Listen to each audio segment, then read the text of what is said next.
Today's podcast is brought to you by Auto Armour, Central Mississippi's premier automotive detail and ceramic coating shop, located at 4394 Mangum Drive in Flowood, Mississippi. You can check them out online at autoarmourms.com and on social media at AutoArmourMS. That's AutoArmourMS, located right there in Flowood, Mississippi, behind Merit Health Hospital. See you soon at Auto Armour in Flowood. Can you see by the dawn's early light what so proudly we hailed at the twilight's last gleaming, whose broad stripes and bright stars through the perilous fight o'er the ramparts we watched were so gallantly streaming, and the rocket's red glare, the bombs bursting in air, gave proof through the night that our flag was still there. Oh, take us that star-spangled banner yet wave o'er the land of the free and the home of the brave. All right, good morning. Welcome to the Free Range Human Show of Choice. Play Your ball. daily dose of reality radio starts right now. I'm your host, Clay Edwards. I'm joined today by Chip Matthews and State Representative, District 60, Mr. Fred Shanks. What's up, Clay? Back in the studio again with us this week. Had so much fun last week, we decided to wind it back. Or, That's right. Oh, yeah. as Jen Psaki would say, we're going to circle back. Or she'd say, just go get a margarita. That's right. And kickboxing. Kickboxing and margarita. You know, there's no way you can stand in front of America and lie and do what she does. I actually I hate her, but I commend her for being able to get up there and polish that turd day in and day out. She's good at it. I mean, that is a heck of a job. And, you know, there have been many Mississippians that have had that job in the past. You know, you had, what was his name from Greenville? Hotting Carter? Was it Hotting Carter or was it? Yeah, it was Hotting Carter. I'm going to have to Google that. That sounds a lot like Hottie Toddy. Are you sure? No, Hotting Carter exists, man. And his son, I used to swim against him on swim team in Greenville. Hey, real quick before we get started, today is my dad's birthday. Happy birthday, Dad. Y'all see Roy Bowles out there anywhere? Tell him happy birthday. He's a ripe 25. He's 25. He hadn't changed a day since I met him. He's a ripe 25, man. So y'all be sure to tell him happy birthday. He's got a Facebook, but he don't really do Facebook. Right. He looks and creeps and stuff like that. So he will see your birthday messages if you put them on there. All right, so again, like I said, we're joined by Fred Shanks. We're here in the Generator Power Solutions studio out here in Florida at the Cotton Exchange Plaza. Hey, kind of keeping it lighthearted for a second before we jump all into this. Are y'all going to join my new club? I saw what it was. Can't remember. The one about sleeping late. No, the one about wives turning the heat up to 78. Yeah, and we're going to start a clubhouse where it doesn't get above 68. You better get you a he shack. Look, I went and bought her 2 heaters. She's got one for with she sits on the couch, and then one for outside when she's on the patio. I was like, we're gonna have to negotiate here. I can't breathe. Yeah. Like with the heat's on in my house and the bathroom, if I go in the mornings to use the bathroom or brush my teeth or whatever, it's suffocating. I feel like I'm in a smokehouse. I'm familiar with that, and I have a room in my house where I've cut all the vents off. Man, my house is built in the 70s, I reckon. So it doesn't have like your normal vents. You just close the end of the circular vents. And I do not know. I know. I don't know how to close them. Well, the middle thing, you turn the middle thing, and it'll. Is that how it works? Yeah. I'll be exploring that option today. That was a 70s thing that they put in. I would definitely be exploring I have that a option gas today. heater in one of my rooms, and I still That's old school. will light that. But my house was built in the 10s. We've got a gas fireplace. We just don't use it. I'm like, we ain't burning no extra gas right now. No. Like, plug that little electric heater in there. Of course, I'm probably using the electric car theory. I'm saving gas, but I'm running my electric bill right on up. So it's probably tit for tat. Yeah. All right, so we thought we would do something a little different today. We're gonna dive into all the stuff everybody likes. But I've kind of been joking around here a little bit. Like, here at the Clay Edwards Show, I'm not afraid to ask the stupid questions per se, the basic questions where we all think we know things, but sometimes when you only do this once or twice a year, you tend to forget exactly how stuff works. So what we're going to do, we're going to take a law. We're going to create one. Okay. And we're going to kind of run it through the process, like from idea to me contacting my representative to him getting it, going through the process and into a law. Kind of explain how that works and what I would do. And, of course, if y'all have any questions, 601-879-0002. But first, Mr. Shanks, I got to know, we got to put a button on this thing, the medical marijuana thing. How did it all come down? It got punted for a week, and then it didn't. Well, it's and that's not unusual. I mean, once each house in the legislature has to pass the bill prior to it going to the governor to do what he's going to do to it. So we passed it out of the House. It goes to the Senate, and no, I'm sorry. We passed it. The Senate passed it to us. Then we had to pass it back to the Senate just for a minor change. So it should be getting worked out. We should hear back on it this week. And the minor change was lowering the. Yeah, I think it went from like 3.5 grams to 3. I believe 3.5 ounces to 3 ounces. Okay. A month. Yeah. It was originally like a day thing. Yeah. Like 3.5 grams per day, and now it's ounces, I believe. We did just get a question from a listener here. Let me see if I can pull up Mike's question real quick. Because I asked them why are they heck bent on taxing medical cannabis? Also, why are the limits so low? If they have a veto-proof majority, why make so many concessions to Tate, especially if he has no intentions on signing? Recreational adult users in most states get an ounce a day. I mean, that's just the program that they came. The medical. So they program, are charging tax on it. Yeah, an excise tax. Okay, gotcha. Yeah. And then I had another question I was going to ask you about it. And it's kind of a hot potato in my opinion. Clay will find this interesting, I think. Is it in the bill that after, let's say you committed a felony, after 5 years, you can apply to get a license? That's what I heard. Yes. And well, I mean, if it's medicine, you should be able. It shouldn't be. It shouldn't matter. Yeah. What your criminal record is. Apply to be a seller. Yeah. Oh, I got you. I mean, this is like, for instance, all the times that you went and got an ABC license and had to be worthy. Yeah. This right here puts it in the law that after 5 years you can just you can apply. We'll see what kind of Olympic calisthenics they do to avoid giving you one. Yeah. It'll depend if you're make sure your taxes are up to date. Yes, sir. They're looking at that more than anything. Taxes and have you ever been arrested for selling beer to a minor? No comment. No, that's just a cough. I worked in the cold yesterday. But anyway. Hey, real quick, man, we went out to a restaurant Saturday night. I just got to get props. I'm not a sponsor on the station or anything, but I like to, when I stumble across good food or I get reminded of good food, I need to pass that along. And I've grown up for 30-plus years eating at one of Mr. Monty's restaurants, whether it was at Red Hill Shopping Center on Terry Road in South Jackson, to when he was out there on County Line by where the Honda store was. Byram. To Byram. You know, I actually didn't eat much at the one in Byram. What about the one in the Quarter? I ate there once or twice. But, I mean, I've been eating at all of them. Right. He's never had one I hadn't eaten at. But I had not made it out to the new Flowood location there on Old Fannin. Is that Flowood? Flowood, Brandon. It's okay. Reservoir, Brandon. Okay. And so I hadn't eaten there yet. We went out there Saturday night for my dad's birthday. Everything was phenomenal. I got the Cajun chicken fettuccine, which is the only dish I've eaten there in 30 years. That pic looked good, man. It looked great. Yeah. Look, and I'm in there, and it's really dark. Yes. So, and we're in the round table, and I was like, well, I got to take pictures of these food because there wasn't a whole lot of people there. I'm like, well, maybe we can get the word out here. Yeah. And I know it's freezing cold. I don't want to say their business is good, bad, or indifferent, but on this night, there wasn't a whole lot of people there. Well, so I'm sitting there trying to take pictures of food, and it's super dark. Camera's super bright. I'm like, this is so embarrassing.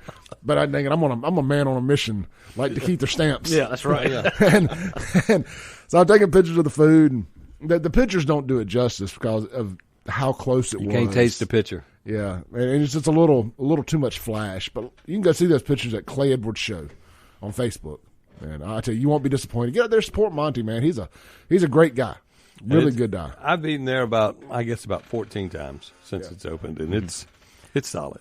It is. I mean, look, you're going to have a bad day, all the time in the restaurant business. They happen, but how do you reconcile that and whatnot? Anyway, I'll be back. I'm going to get a crew together. We're going to go back because right now I'm winding down off carbs. I'm 25 days without a beer. My next dragon to slay is 30 days without carbs. So I kind of wind down into things or ramp up, however you want to look at it. So You're doing good, man. I went and got the pasta out of the way Saturday night. Okay. I said, let me get this out of the way, shoot my blood pressure through the roof. Oh, well, I'll be serving fresh pasta at my new restaurant, so you need to get ready. Oh, yes, indeed. Hey, so y'all went out to Gibbs Saturday night? I went out to Gibbs in Learn, Mississippi. Wow. Cool spot. Oh, it's my favorite. I've eating steak on a paper plate. Yeah, it's an experience. Look, at first I'm not big on paper plates. It's just a weird thing. But I'm gonna tell you what, that was one clean paper plate when I left there. I mean, they said, "Can I get that?" I said, "Yes, you better get it before I eat it." It was that, and it was like an old school steak. It reminded me of the Conestoga Steakhouse at the Reservoir back in the day. Yeah, when they picked my plate up Saturday night, I said, I made a happy plate. Yeah. She goes, I ain't heard that in a long time. I said, well, it's happy. I'm happy. It's happy. All right. Hey, Fred, so something that people might not know is you passed the law, Christian's law. Correct. And that is concerning Christian Andriacchio. That's correct. That was the Culpable Podcast, for those who don't know, over in Meridian. Yeah. In that podcast, probably a lot of your listeners have heard about it. Of course, you and I had done a podcast with Ray Andriacchio. What was that, a year ago or so? Yeah, last year we interviewed Christian's mother, Ray. Yeah. And the podcast it went worldwide. It was, I believe it was one of the number one podcasts in at least the country at the time. But actually, Culpable reached out to me. I'm going to do an interview with them around lunchtime today. They're going to come back and do some new episodes. Of course, there's some new things that have been happening. There's been a couple court cases that have popped up, and then a judge appointed, I believe, the Attorney General's office to take the case because some new evidence was found. And, they were going to reach out. It's pretty exciting news. They were going to reach out to me and kind of go over more or less Christian's law, which is a law we did. I was glad to do, and which essentially it provides confidentiality to autopsy reports. So if anybody's listened to the podcast, and crime scene photos too, right? Oh yeah, the whole autopsy process, and it has to be a court order for you to get any of that, because and you'll remember this, but if you listen to the podcast, somebody released the photos and I want to say some videos just to social media, and a lot of the Andriacchio family didn't see it until they're just opening stuff up on social media, and boom, there's their dead family member. It was it's a felony. It's a felony now too, right? Oh, it is. Yeah, if you can use. If you were an investigator, obviously you can use that, but if you knowingly step out of line and distribute those photos in any kind of way, you're in some serious trouble. Yeah. Hey, look, we got to take a break real quick. Caller, stay on hold. We'll be right back to you after this break. We're joined by Fred Shanks, Representative District 60, right out there in Brandon, and Chip Matthews here on the Clay Edwards Show. We'll be right back on 103.9 WYAB.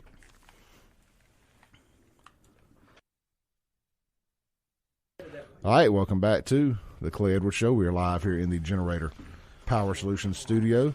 This segment is going to be brought to you by Lakeland Glass and Tint, where quality matters, right out there on Lakeland Drive, 601-946-1000 or lakelandglassandtint.com. Whether you need your automobile windshields replaced or your home, car, or automotive windows tinted. That's right, they do your home and businesses as well. Get in touch with them. They're also now doing full vehicle wraps. So if you got a company or for whatever reason you need to use your vehicle as a rolling billboard, Lakeland Glass and Tint has you covered. So 601-946-1000. All right, I'm joined in studio by Chip Matthews. Good morning. And Representative District 60, Mr. Fred Shanks. And it looks like Fred's going to, schedule allowing, going to be here with us every Monday through the session, right, Fred? Yeah, we had a good turnout when I came on last Monday and just kind of did kind of a weekly kind of recap. And, of course, you and I talked off air and figured it'd be a good idea to just come on and just, kind of catch everybody up pretty much what we had done the previous week. And I think today, like you and I talked about, we may just do like a civics lesson. Yeah. Which is good. Yeah, starting in the basement. We had a caller sit on hold all the way through the break. Let's get to them real quick. Sure. Hey, caller, you're on the air. Good morning, everybody. Hey, brother, how you doing?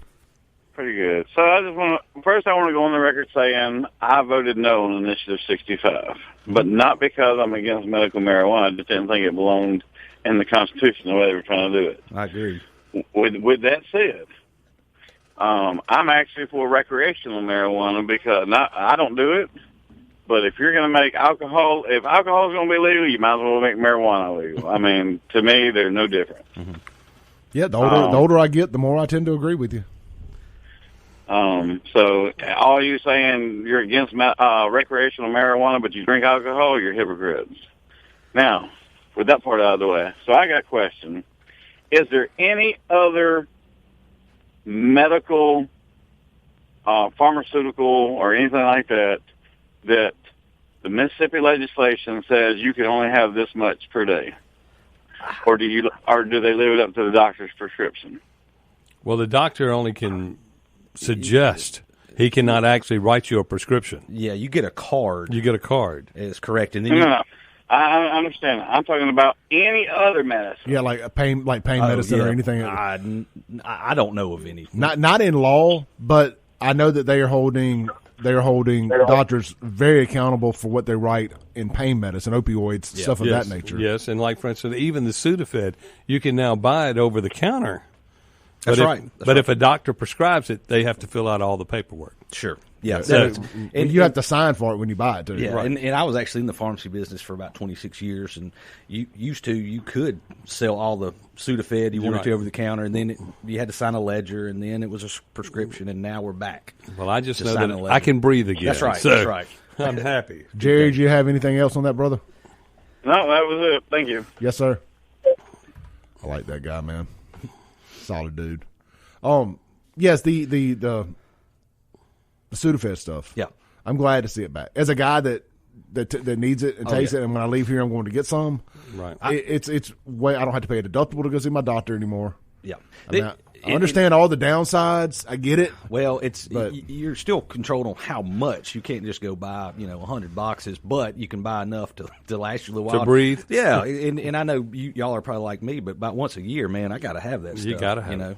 And it's funny, but when I started in the pharmacy business, like in the 90s, before that became a thing, I swear people would come in and buy, a dozen boxes. We're like, man, they got some serious sinus congestion. Yeah.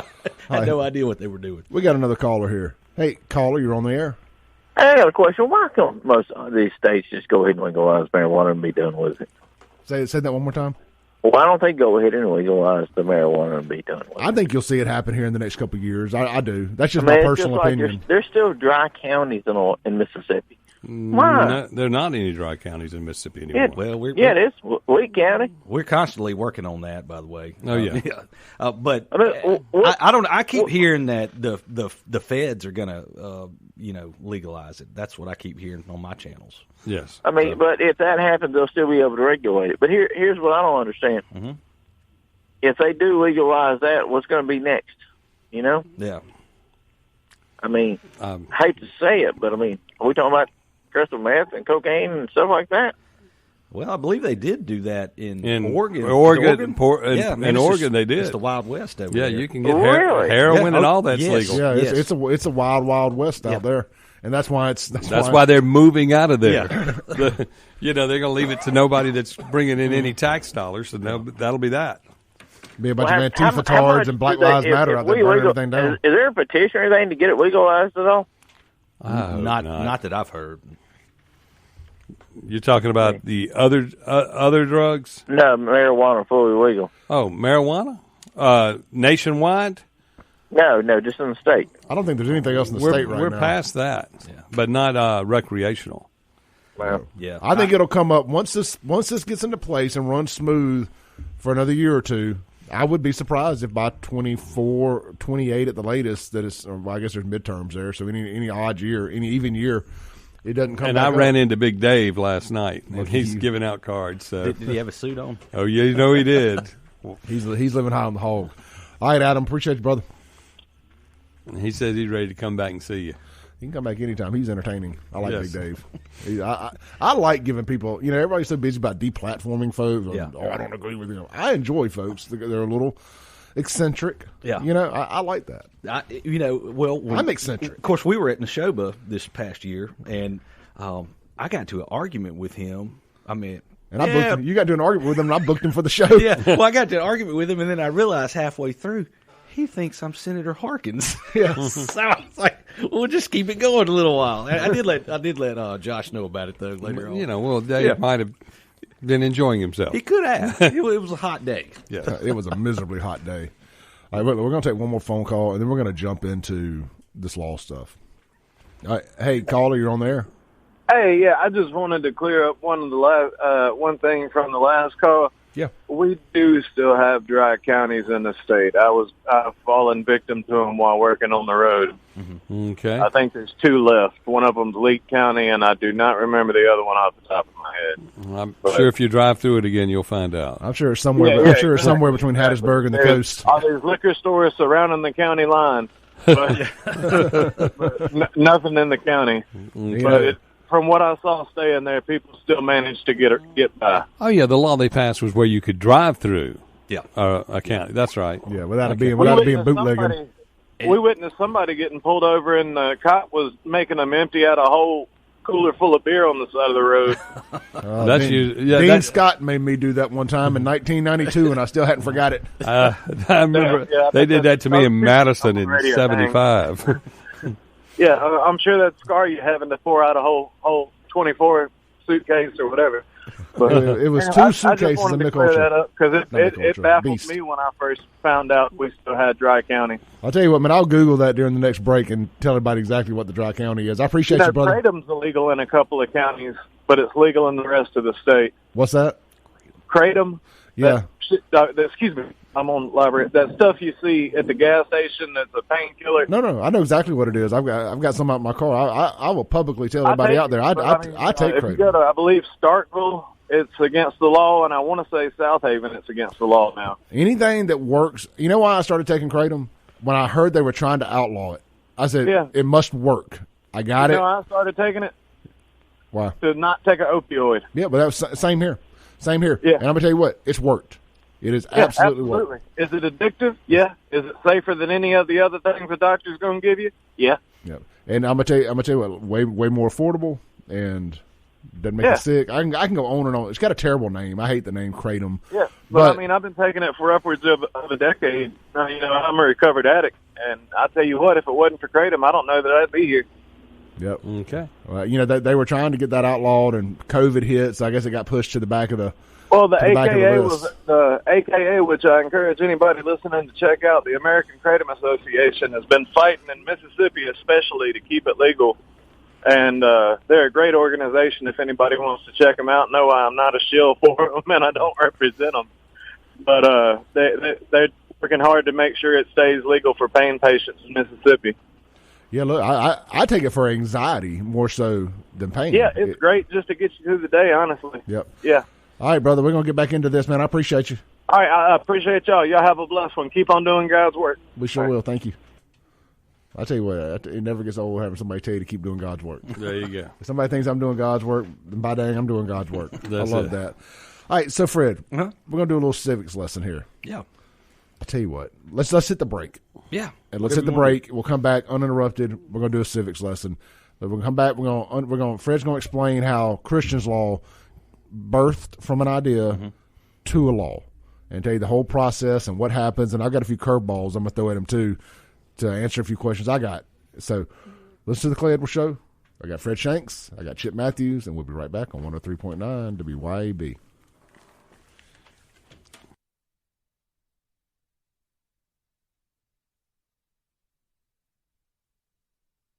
Welcome back in to the Clay Edwards Show. We're live here in the Generator Power Solutions studio. This segment's going to be brought to you by Kimberlee Haralson over at Next Home Realty.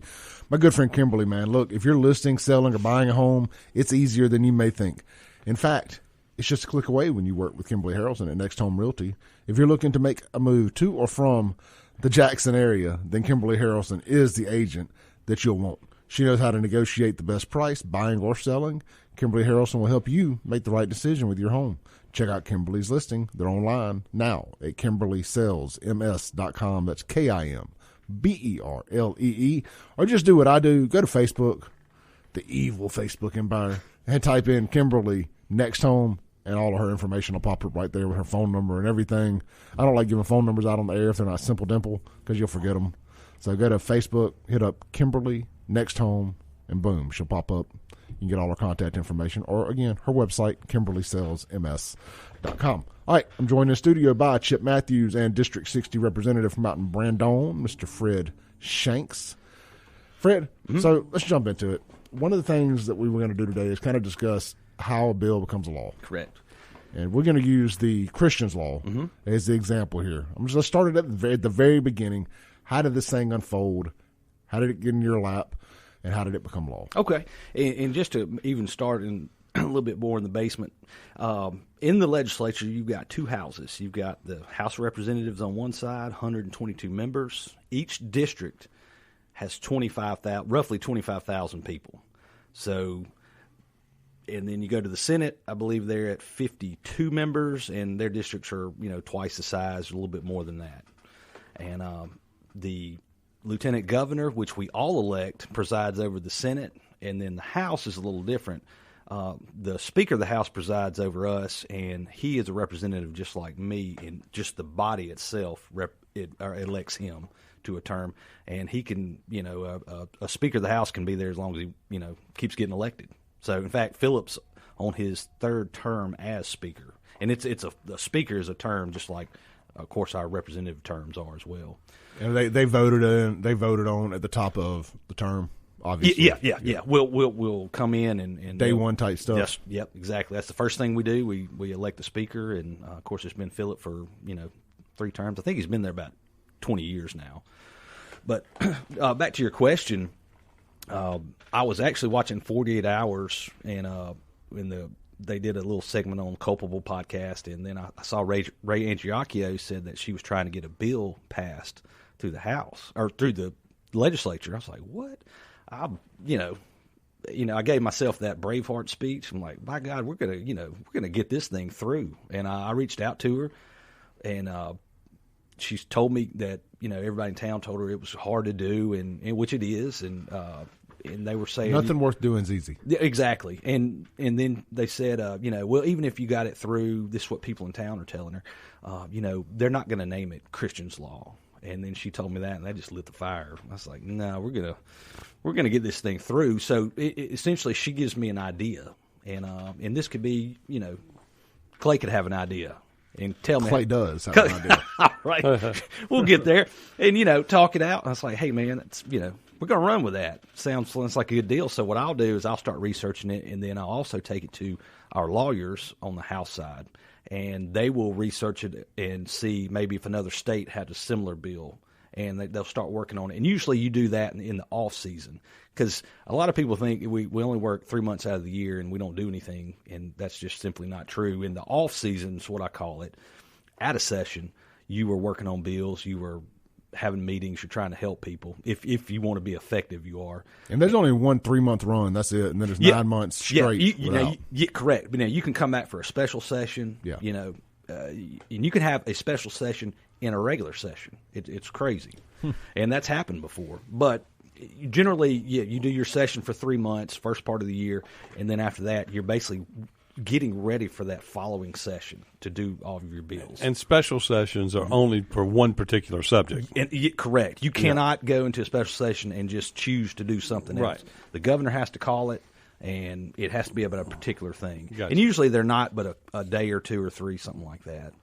But so you get your idea, you take it to the lawyers, they start researching it, and ultimately they'll give you a bill back, after you've got everything worked out. And then once I get that bill, because the lawyers have to get a hold of it somewhere. They got their legalities. Oh yeah, they're pulling code and who are that group of lawyers?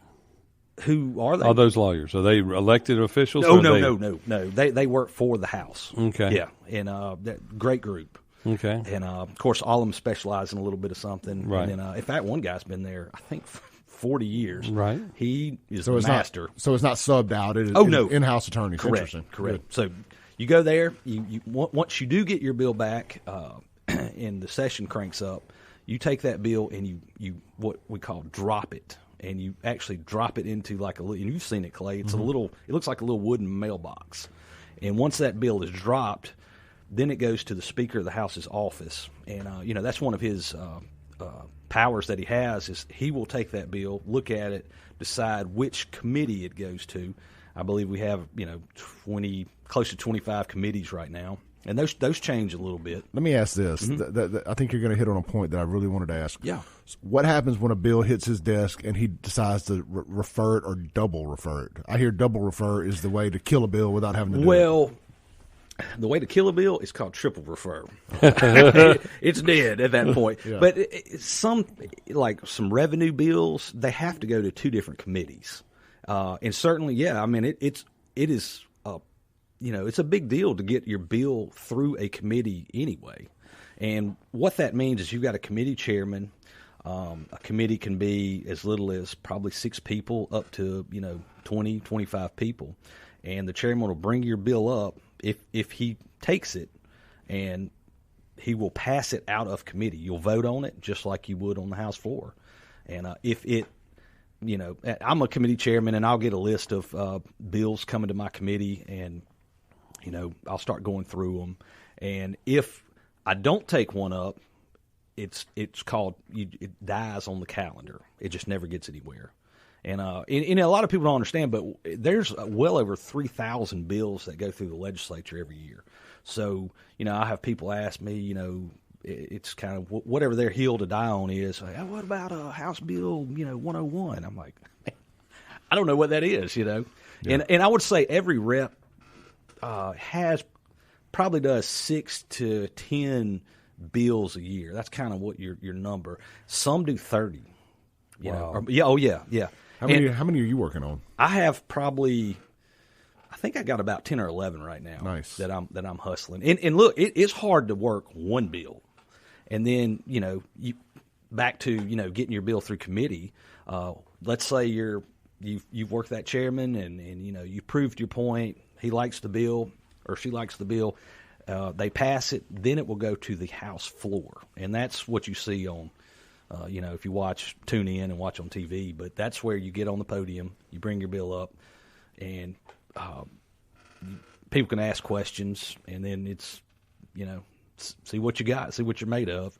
And then let's say if it passes there, then the bill will go to the Senate side, and then all of the bills that the Senate has passed will come to our side.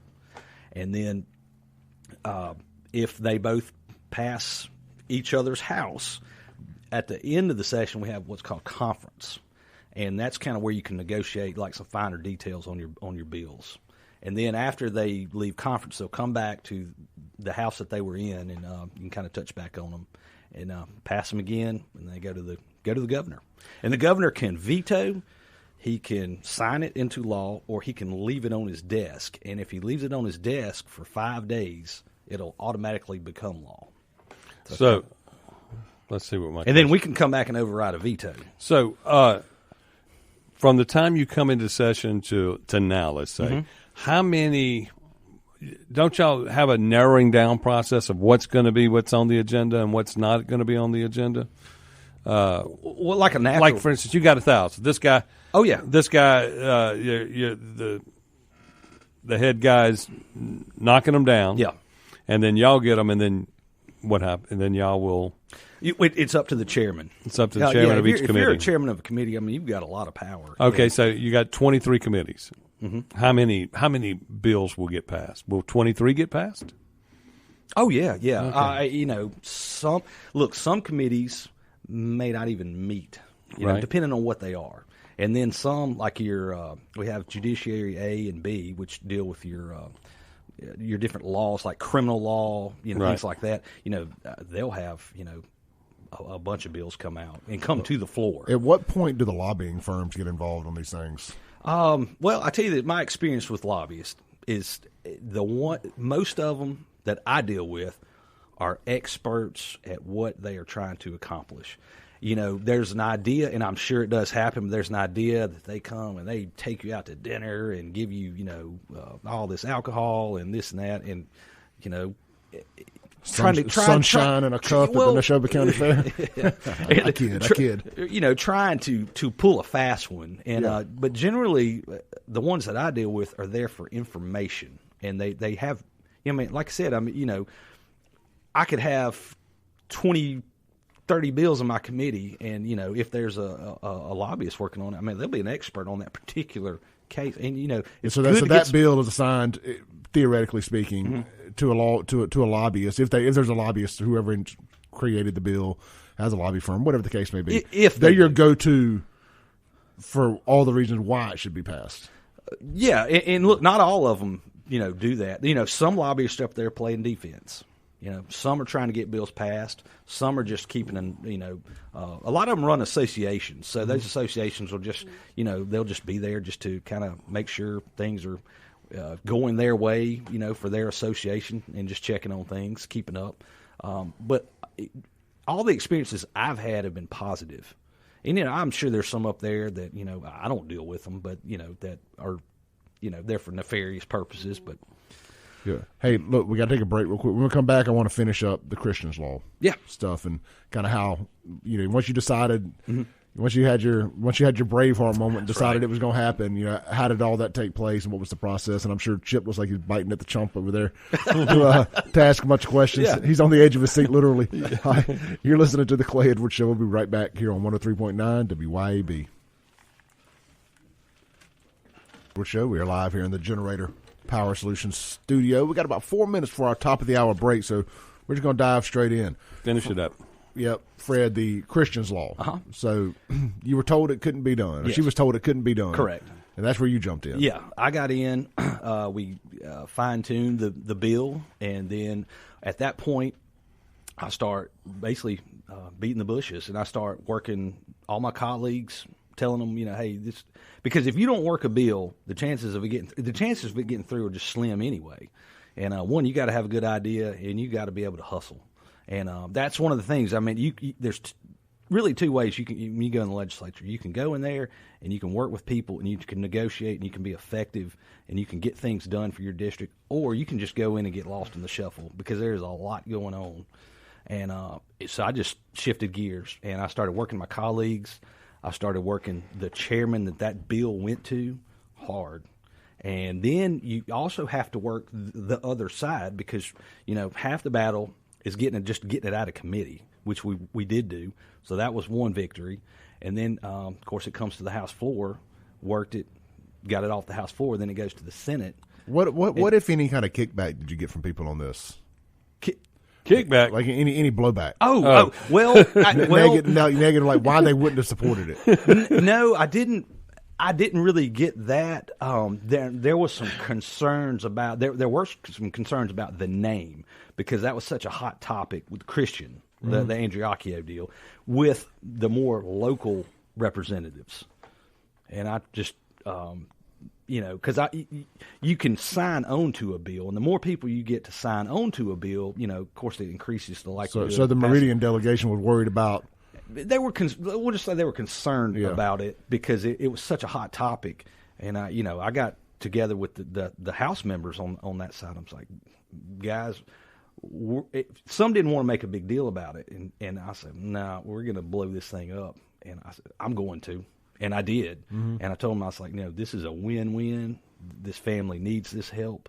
And, man, I just hustled it. Well, regardless of what. I believed in it. Regardless if it was suicide or homicide, the photo should have never been leaked. So regardless of what side politically you're on. Correct. It is over him. Yeah, correct. And that's, that's what we went with. And I said, sign on, and we ain't going to look back. Yeah. What a terrible situation for that family. Oh, it's horrendous. I couldn't imagine. Absolutely couldn't imagine. All right, look, man, we got our top of the hour break here. We're going to come back. Fred's here for both hours, so is Chip. We got a ton of stuff we're going to get into. If you have any questions for Representative Shanks, 601-879-0002. And we'll be right back on 103.9 WYAB.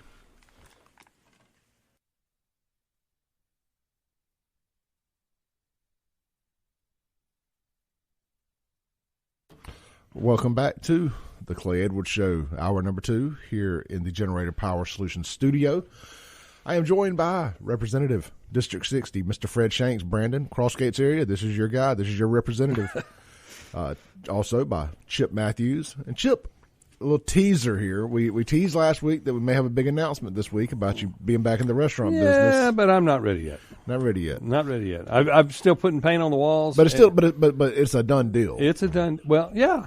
Yeah, I mean, that's what I'm saying. We'll slowly reveal this thing. Yeah. So Chip Matthews is getting back in the restaurant business, and I will go on and spill a little bit of the beans. It's in Rankin County. Yeah.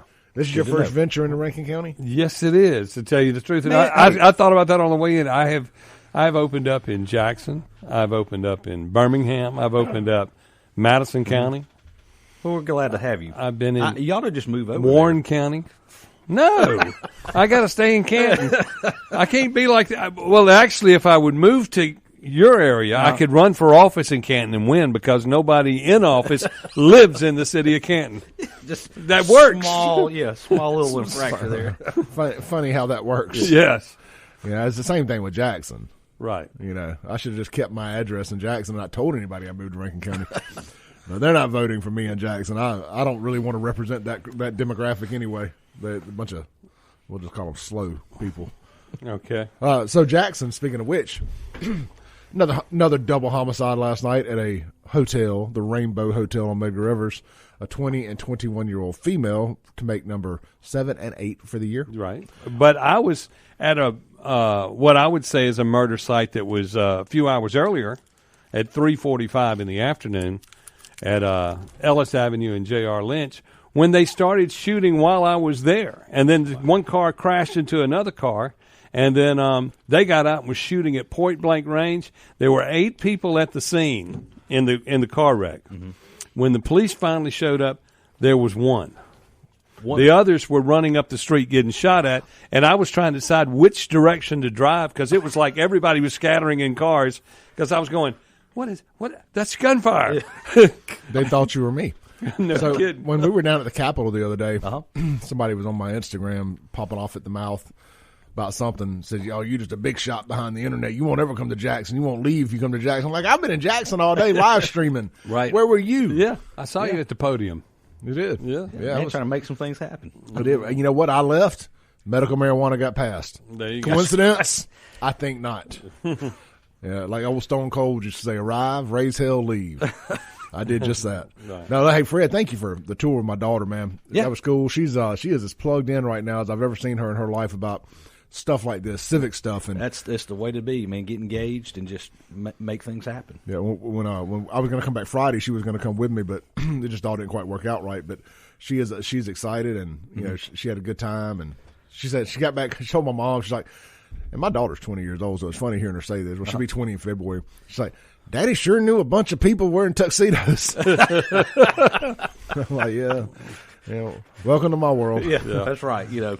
Got to spiff up a little bit to go to the Capitol, you know. Yeah, I was wearing just short of a jogging suit like I have on now.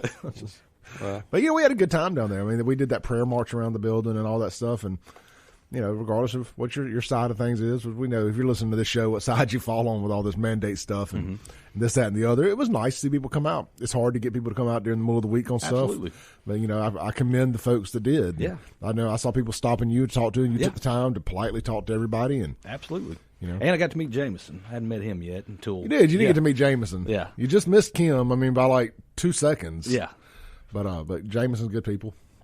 Can't go wrong with Mr. Jameson. I tell you what, he is passionate. I would say that's accurate. He is. He means what he says. He is very passionate about it. I love Jameson, man. He's been a good dude for me. All right, so I want to go back to the Christian's Law stuff for just a minute. Yeah. Has anybody been charged with this yet? Not that I know of. This will kind of put the fear into somebody who would potentially do that, and just to kind of catch everybody up on Christian's Law adds confidentiality to the family with an autopsy. And what happened? The autopsy for Christian Andriacchio got released on social media, and clearly somebody did that on purpose.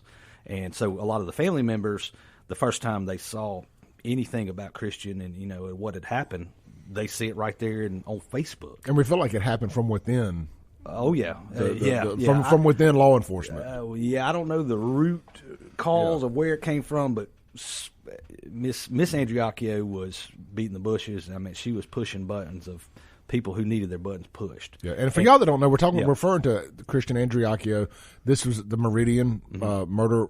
The culpable, homicide, suicide, the Culpable podcast. Correct. You know, it was extremely popular. Yeah, and you know, I mean, to me, it's a huge deterrent on anybody even contemplating. You know, you would hope nobody would do something like that, but knowing that, you know, there's a court order saying you can't, I don't see anybody really pushing that. Well, I think it was pretty cool that you reached way outside your district. Oh yeah, for a cause, absolutely, and got something done like that. That says a lot. Well, you know, I felt bad for that family, and you know, we've got to be great friends. And after, you know, we were kind of earlier, we were talking about the process of a bill and using that as an example, and that was one of the, you know, my best moments in the legislature was getting the Andriacchio family to come to the Capitol once the bill had passed the Senate, and it was on the governor's desk, and he signed it, you know, in front of them, which was just awesome. You know, when me, you, and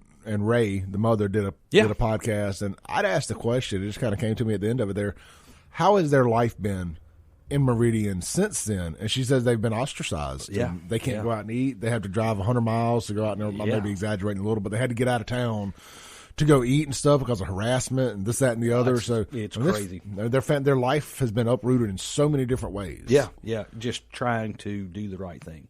And, you know, they've had a couple of small victories, you know, and if you didn't hear, but from earlier, they're going to be doing a few new episodes coming up. I don't know when. I'll be doing an interview here this afternoon with them. So that's the Culpable podcast. But I know that the DA over there had sued the family for, I think, defamation or something like that. And that since has been obviously dropped. So they got a victory there. And then there's some new evidence that's popped up. So that was the original deal. The current DA wasn't going to do anything unless there was new evidence. And then obviously after the 48 Hours episode, there has been some new evidence that the family discovered. And, you know, and of course, when we did the podcast, you know, some of the I'm not trying to belittle it, but some of the investigation the family did and found out things. The Andriacchio family actually looked into it, which is crazy. If you'll take 8 or 10 hours or however you want to spread it up throughout however long that podcast lasts, it is amazing how much of that was not done by law enforcement over there in Meridian. Yeah, absolutely. You'd be surprised at how much you have to do yourself in order to get investigations done. Well, to those that I mean, and you have to keep. I mean, it's like dripping water on a rock. You got to keep doing it and keep doing it and keep doing it and keep doing it until they just can't take it anymore. Yeah, and that's what the family, like what you're doing in Canton. Thank you very much. Well, and that was one of the things that you know, if anybody hadn't seen our podcast, Clay, that when we had Ray on.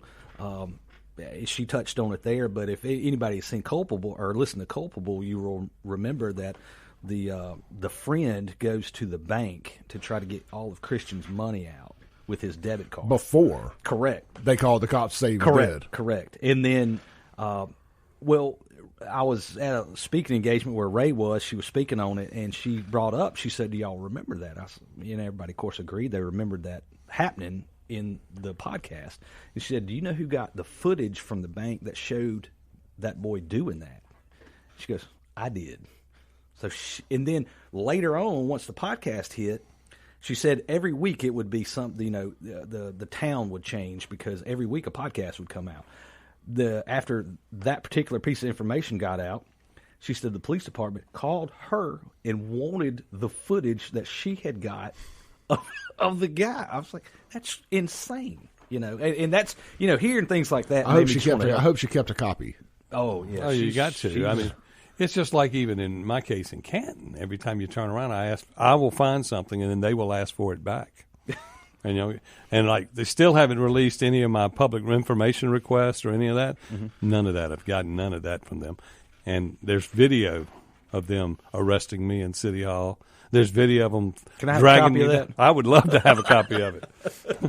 So if Clay Edwards wanted to start a bill, and we'll call it Tasty's Law, my internet stalker. Okay. And what about a cyber stalking law? Almost more so than a cyber stalking, but a cyber restraint, a digital restraining order. I think something like that exists because in Canton, when you listen to people getting booked, they book people on harassment and on threat on Facebook. Because if we could just make it illegal, and it may be, just nobody's enforcing it. If we could just make it illegal for people to send unwarranted nude photos to somebody else's digital, like sending porn through through Messenger or text messages, we could get this guy locked up, and we won't even need a law. It's certainly something that you and I can get together on, and we can, take it to the Capitol, kind of discuss it, see if some other states possibly have something similar. Oh, absolutely, we can absolutely do some research. Does Tasty have pictures of you? No, he has pictures of him that he sends everybody. It's disgusting. Okay, I'm just making sure. It's disgusting. It's just a nuisance, and it gets to a point where it's too much. Yeah. A little bit is okay. Ha ha ha. You have some mental problems. I get it. But then it gets to a point where it's compulsive, obsessive, and I'm not the only person he does this to. I mean, there's hundreds. Anytime he sees somebody who disagrees with him in a comment section on WLBT or wherever, he barrages them with nude photos of himself doing gay stuff. And it's just to each their own. To each their own on that stuff, but nobody wants to see that. If nobody asks for that, there's no reason for that to end up in their end. But that should be a felony. Yeah, it should. That should. I mean, getting unwanted material should be, because you never know who's going to open it. Correct. He never knows if he's arguing with a 17-year-old or a 16-year-old. Sure. And at the point, if it was, I mean, it should be as illegal to send a minor nude pictures of yourself as it is to have nude pictures of that minor on your computer. Unwarranted. I'm with you, man. That's something. Let's we can take a look at it for sure. Sounds like the guy from NBC is going to show up at your house. Excuse me, come around the corner. Oh, what's his name? Chris Hansen. Yeah, Chris Hansen. Yeah, I love Chris Hansen. He ended up in a little trouble himself, didn't he? Yes, he did. Yeah, but he's still hanging in. All right, look, man, we're gonna take a break, come back, and kind of get this thing back on track here. I got a few more questions I want to ask Fred. Look, if you guys have any questions. I know there's a critical race bill. I got to pull it up here. I want to ask Fred about that. I want to ask him about the walkout that happened the other day, several other stuff. And we'll be right back on 103.9 WYAB. I was wanting to.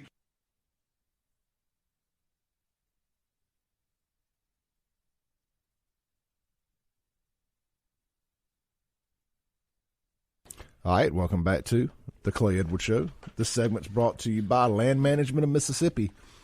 From small lots to large acreage, if you need your lot clean or cleared, then Land Management of Mississippi should be your call. Land Management of Mississippi offers forestry mulching, land maintenance, bush hogging, land cleaning, and more. Give Michael Lassiter a call today at 601-953-4218.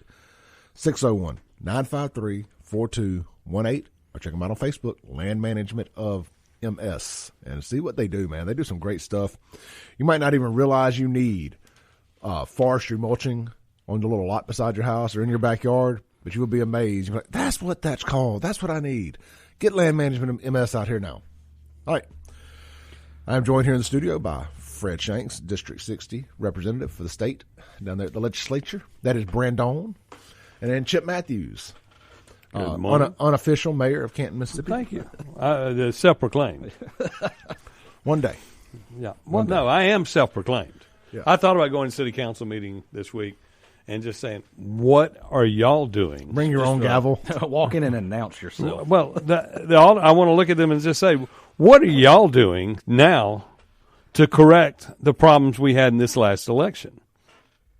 I mean, and they all know that the problems existed. They call me, and I just sit there and go, what are y'all doing? And then, of course, I'm sure the mayor will have me arrested. The unofficial mayor. Again? Yes. All right. So one of the hot topics, I mean, I heard it a bunch when I was down there. Uh-huh. What was it, Tuesday or Wednesday, whatever day it was. And then it was Wednesday. Then again, it's come up since then, is the CRT stuff. And, of course, mandates, there's all kind of stuff. Yeah. But we'll stay focused on the CRT right now. The Black Caucus got up on the Senate side, walks out. They did, and now I was not there, but from what I was told and saw, heck, it made national news. Mm-hmm. is they brought the bill up. Not doing your job like that typically does. They walked out. They voted on the bill. Of course, it passed, but there was 2 Democrats left who did stay. At least, I mean, they at least stayed. Did they walk out before the vote? Yeah, because the 2, I'm assuming it was right before the vote. But the 2 that stayed, I think, was Hob Bryan and David Blunt. They at least stayed. So the ones that walked out didn't vote on it either. Correct. I mean, okay. No. Yeah, they walked out. Well, while they were out, the Senate brings up the teacher pay raise and passed it. So they missed that. Yeah, they missed the vote on that, and it passed. Well, that's what happens when you stick your bottom lip out and pout. You know. I mean, you got to be in your seat. It's like a friend of mine that I speak with. I asked him, so next election, he's a Democrat. I said, next election, are you going to vote Democrat? You're going to vote Democrat or Republican next election? I'm going to ask him every 6 months. And he says, right now, if Trump was running against Biden, he just wouldn't vote. And I said, see, that's a problem, too. Yeah, big problem. I said, you're going to have to make your mind up. I said, now, what would your money vote for? He says, money vote for Trump. So if your morals are voting for Biden, you're for baby killing and open borders and all this other stuff. Right. And generally a bad person. Right. You need to get some new friends. Mm-hmm. We got to shake the Democrats out of our lives. Yes. Okay. My wife texted me a minute ago, and she reminded me about their family had a law passed. The Rivers law. Okay. It was Rivers McGraw.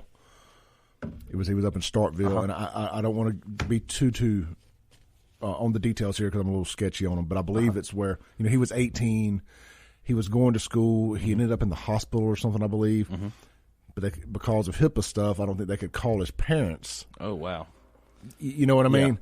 So in the time that it took them to finally get in touch and get up there from here, it was too late. Oh wow, all right, we got a caller on the line here. This is Web Listing Pros calling about your Google My.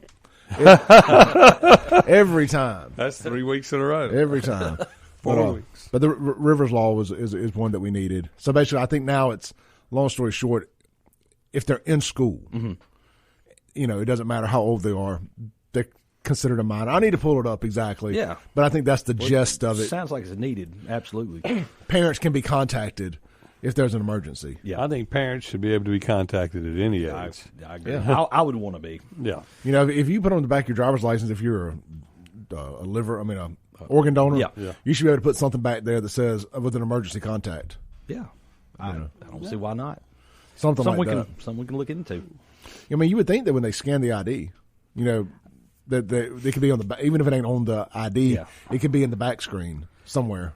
Because I'm sure that information would really help in car wrecks and anything else when somebody is in a car. And then that's got me thinking. I mean, like my insurance cards are all on an app now. Right. I could see that heading that way, and to where you could customize it however you wanted to. Yeah, but if you're unconscious and your phone's locked, could be. I think you can pull on like my app from my insurance. I think you can pull that up just to look at the card.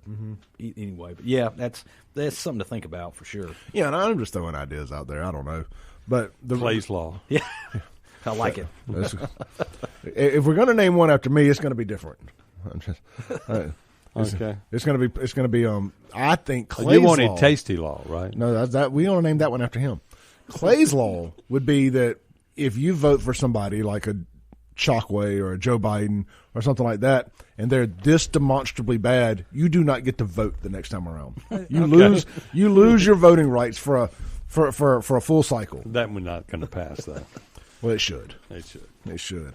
All right, Fred. What else is going on down there? Let's talk about your umpire. Yeah, your thing again. So we've gotten some traction on that.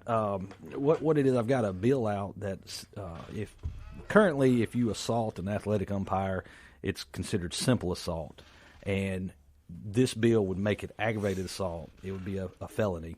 And for those that don't know me, my dad is Doug Shanks, who's coached in Jackson for 850 years, and it's a real problem now on getting getting people to sign up to be umpires, and that's one of the reasons.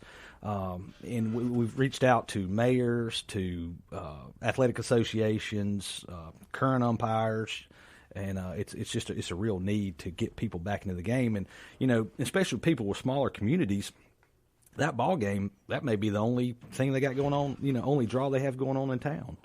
So, Chip, how are you not an umpire? Well, I recently... You got the moxie for it.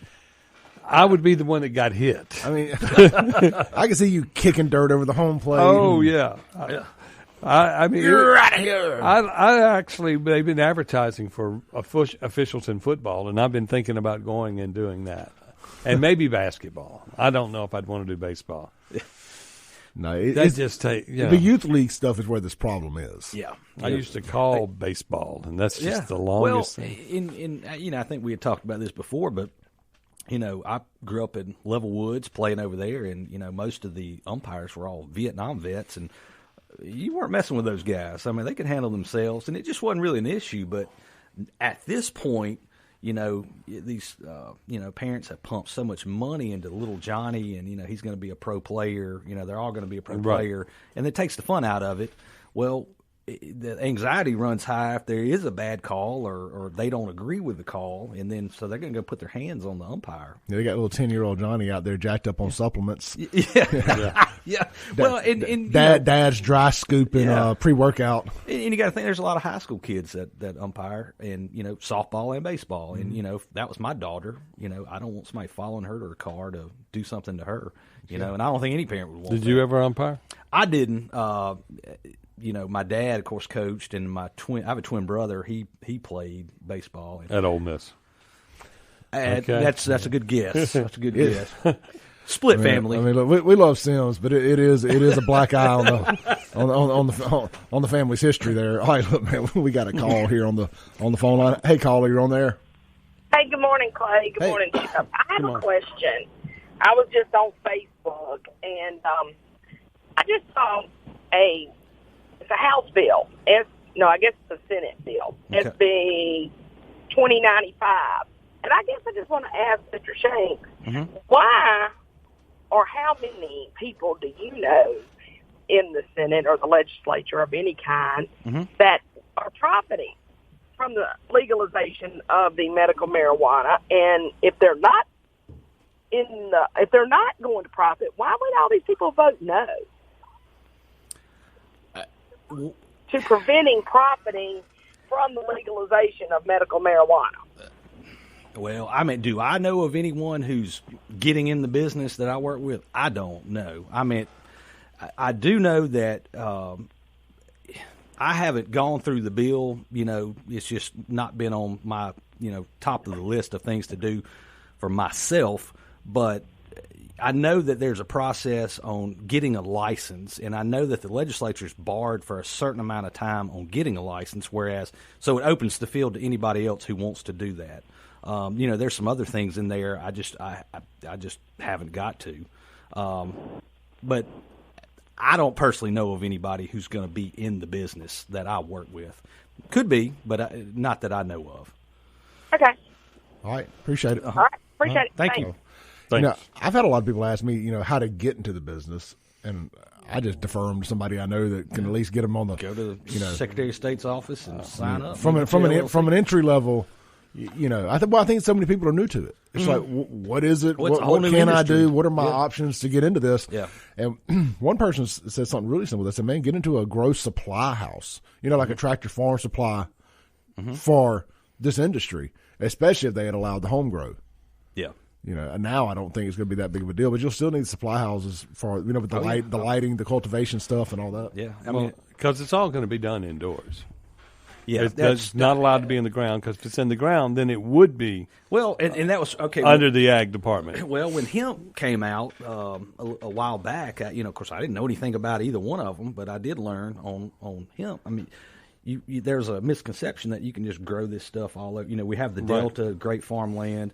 Well, you can't really do that there. There's for hemp anyway, there was not a pesticide that you could use. Right. And so you had to, like you said, you had to grow. The ideal condition was a chicken house. Right. Convert the lights and do that. But It's time consuming. It's extremely expensive to buy the plants. Can't you take hemp and after it the marinates THC, for a few days? Man, it's like some mad scientist stuff. Yeah, But it will turn into pot. And then I also heard once about what was it up in North Mississippi, up around Starkville, that a guy was growing hemp for his deer. For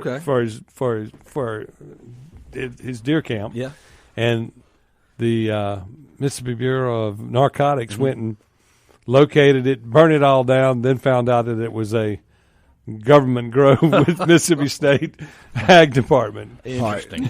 All right, we got to take a break real quick. We'll be right back on the Clay Edwards Show right here on 103.9 WYAB. All right, welcome back to the Clay Edwards Show. We're live here in the Generator Power Solutions studio, and this segment is going to be brought to you by Take a Break Deliveries. Download the app from the App Store or Google Play. You can also find them on Facebook, Twitter, and Instagram, and, of course, at takeabreakdeliveries.com. Take a Break is a local, veteran-owned restaurant delivery business servicing customers at their door and on their schedule. Whether they deliver to your home, place, or business, deliveries are designed to be affordable and on time. When you want to take a look, when you want to look forward to lunch at work or supper at home, just use takeabreakdeliveries.com or open their app, pick your restaurant, and order from the menu. It takes about 45 minutes, and it'll be there at your door. I use them all the time, probably more than I should, but I have a discount code, and so do you. Since you listen to this show, it's capital C, Clay, 601, $4 off your order if you use my name. So, capital C Clay 601, $4 off your Take a Break Deliveries order. Download the app, or again, takeabreakdeliveries.com. Okay. All right, Representative Shanks. Yes, sir. I do have a clarification on what Rivers Law was, by the way. So, I was a little off, but had the gist of it. It says, if your child were arrested for drug use or driving drunk, you'd want to know about it, so that maybe you could get them help. That's how Rivers Law and House Bill 1089 was born. Tuesday, it passed the House unanimously. So that's kind of what the gist of it was. If your kid gets arrested, you should know. And, I agree. Rivers committed suicide after being arrested, and his parents were never called. He was addicted to Adderall. Okay. So, anyway, it was a really sad deal. Yeah. But I hate it for the family. I really do. That goes back to kind of what we were talking about. I mean, an idea like that, I mean, that's needed, you know, and that's the kind of stuff I like to be involved with. Try to get, move the needle on. Well, yeah, I mean, I've got a 19-year-old daughter who I still consider my baby. I mean, you've got a young daughter. Yeah. So, I mean, if something happens, I need to be notified. Absolutely. They don't need to be getting arrested. And caught up in some red tape. Yeah, I agree. And then trying to hide it. Yeah. When you could do something about, when you could try to help or whatever the case may be. Yeah. That reminds me, and crazy as it sounds, I had a bill a couple years ago was about places selling fake urine, okay, which sounds crazy. For drug tests. Yeah. Well, it got brought to I'd never heard about it. I didn't know that was even a thing. Synthetic urine. Yeah. And what happened was a mother from South Mississippi reached out to me. Well, actually reached out to our friend Jimmy Nichols, who reached out to me about it, and her daughter had bought some of that and passed a drug test, whereas had she had tested hot like she should have, maybe she could have got some help. She OD'd that night, and that potentially, had that not been available, theoretically she could still be alive, So, yeah, you would at least could have prevented it. Because I think there is no better form of detox than jail. Absolutely. Well, and that's one thing, when some people out there hear, like, oh, that's the craziest thing I've heard of. Why are y'all wasting y'all's time on, synthetic urine or fake urine? Well, that's the reason. Right. So could have really, had it been in place prior to that, could have, saved a life or two. Is paraphernalia still illegal? Yeah. But there's different kinds of paraphernalia. Like if you get pulled over with a chalet, which is I'm saying if you walk into there's a store in Canton, and there's some all over that you can walk in and you can buy a pipe. Mm-hmm. Well, they sell the little glass cylinders with the rose in them. They're called a chalet, right? But they're blown into meth pipes and crack pipes and whatnot. Then of course they sell little one-hitter bongs and whatnot. So it's illegal to sell a single cigarette, and you can go to these stores and buy singles. Well, look, let's just be honest, man. It's these foreign-owned gas stations that are in. I wasn't going to say that. I will. In urban areas. Indian, non-American. Yeah, that come foreign-owned. Not a woo-woo Indian, but a dot. Oh, no. Okay. No. Let's not go there. I'm a real Indian, so. They sell paraphernalia. They sell everything you need to be a drug dealer. They sell digital scales. They sell baggies. They sell the pipes. They sell all this crap that draws an element to their store. And that's why, in Jackson and Canton, gas stations are so dangerous. Correct. They don't enforce solicitation laws. No. Any of that stuff. Mm-hmm. I mean, you shouldn't be able to. I know there's open container laws in Jackson. You shouldn't be able to sit out in front of the store and drink the 40 ounce you just walked in and bought. That's correct. I'm not against single beer sales, but you shouldn't be able to allow to hang out in front of the store and drink it. And then as the dope boys are coming in, buying their baggies, their scales, and all the stuff, they need to run their operation because, of course, they sell the small bags to put their dope in. That should be illegal. I mean, man, I don't know.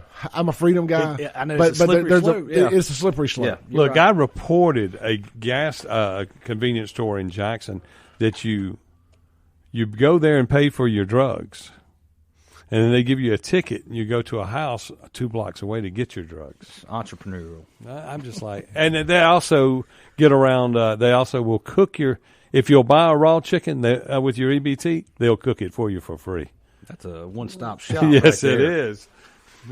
Yeah, but anyway, there's a lot of shenanigans. That was like a that going few on. blocks away from where that shooting was yesterday. It just kills me. Like, if the people who put this much effort into hustling would put that much effort into just working hard and getting the job, Be millionaires. they would. Because, I mean, just that entrepreneurial mindset, it will get you very far in the legal world. In the legal world, too. It's mind-boggling to me what is allowed, and we know this. And again, this would be a question for Jimmy, I assume. What is the law on paraphernalia? Why is it okay for these stores to sell it, but then if I buy it and get pulled over with it, it's illegal for me to have it? Is it only paraphernalia if I also have drugs? I think you stumped him on that one. Yeah.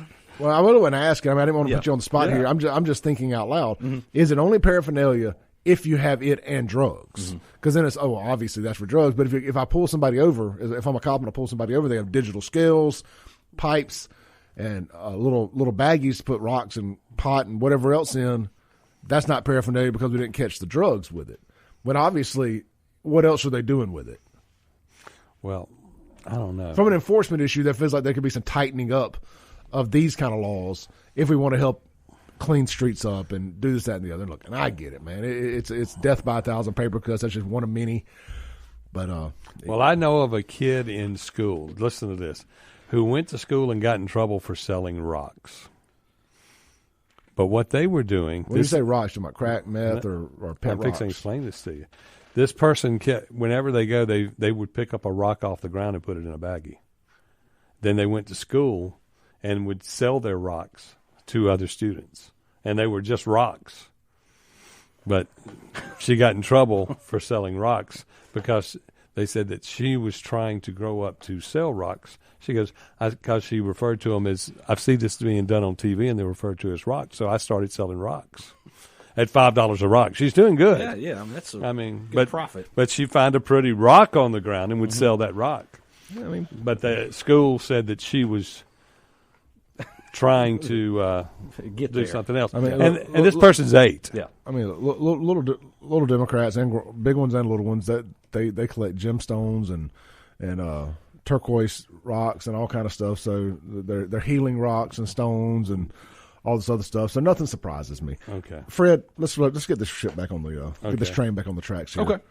What do you have going on this week, man? We talked about the medical marijuana bill. I know it's the most toxic, or was the most kind of toxic thing out there. Polarizing, better word to look at it. It was the most polarizing. But what are some of the bigger things y'all still got to work on down there? Like, what are some of the things that really going to make a difference? A couple of big things that we've got coming up. Clearly, the Speaker Guns tax cut. Yes, or tax elimination. That's a big one. Affects every single Mississippi. Oh yeah, absolutely. And then we're going to fix the initiative process. That's another big one. And and that's before we've already done a big teacher pay raise, and then we've done a equal pay bill. That was kind of that's basically a Band-Aid on something that is covered by federal law. That's your opinion. Okay. Well, I mean, but that's what everybody has said, you know. So we were the last state to pass it, and that's good. Yeah. So we've already got a lot of big things out of the way. Those are some other big things coming, and we haven't even gotten into the actual work for our individual districts and things like that. So I'll ask you like a parent would ask you, what are you going to do today at school? I've got 4 meetings coming up when I leave here. Right. And generally on Monday we go in at 4 o'clock. Right. And then I've got a couple committee meetings. Okay. And it's got any a full meat? day. Can we have meat potatoes? What you doing? Like what exactly you're doing, or is that too strong? Well, no. I mean, I've got a potential thing with Hines Community College. I'm a proud Hines Community College graduate. Touche. And we've got a deal we're working on trying to help out Hines. Involves our nursing school. Right. So got that, and then I've got a public health meeting. We'll go over probably several bills. That's a real active committee, a big committee. So we're meeting there, several bills, and then after we adjourn, I've got a corrections committee, and we'll kind of see what the chairman's got to play with there. That's another active committee as well. Okay, and I saw something on a budget. There was a $250 million that's going to be spent on fixing up old courthouses and stuff. Did you see that? I have not seen that yet. Okay, well, they passed it for certain areas of certain things that they were going to do, but make sure Canton gets some of that. But that goes to Madison County because County owns the building. Yeah, okay. All right, look, we got to take a break real quick. We're going to come right back and land this plane for the day. You're listening to The Clay Edwards Show, and I'm joined by Fred Shanks and Chip Matthews. We'll be right back on 103.9 WYAB.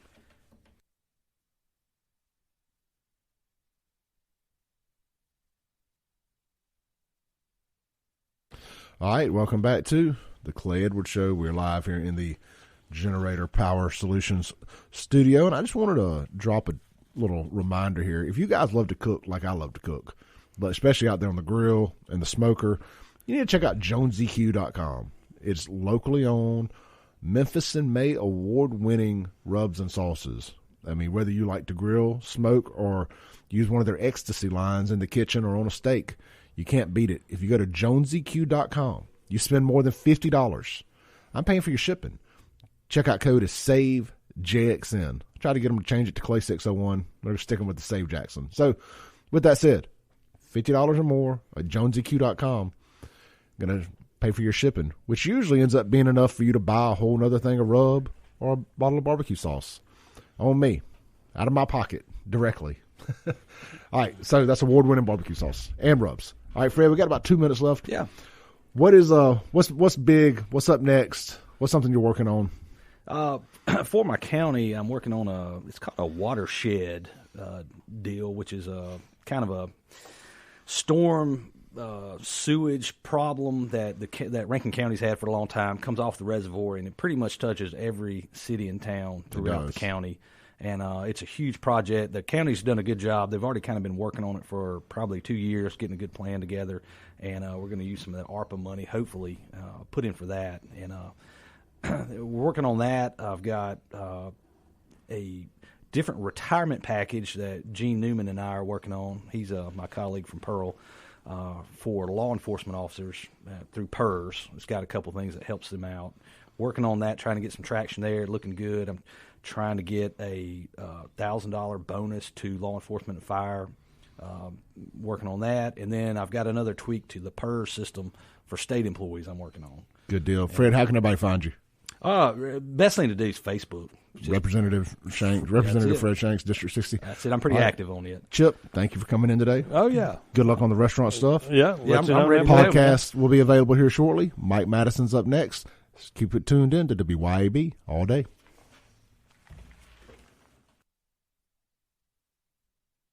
Thanks for listening. Tune in tomorrow at 7 a.m. as The Clay Edwards Show discusses all that is going on in and around the city of Jackson. This concludes our broadcast day. Right here on 103.9 WYAB.